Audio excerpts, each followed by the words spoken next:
आ एक मैं राज दी गल दसां, आ एक मैं राज दी गल दसां, क्यों हर बंदा मजबूर है अज, भावें किन्ना ही कोई सौखा है,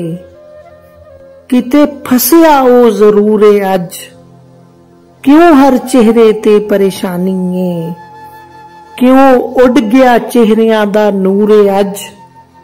किहड़ी खता होई असा लोकां तो,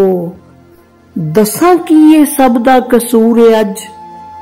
ओ जेड़ा शहरग तो नेड़े वसदा आलम, उस रब तो बंदा दूर है अज,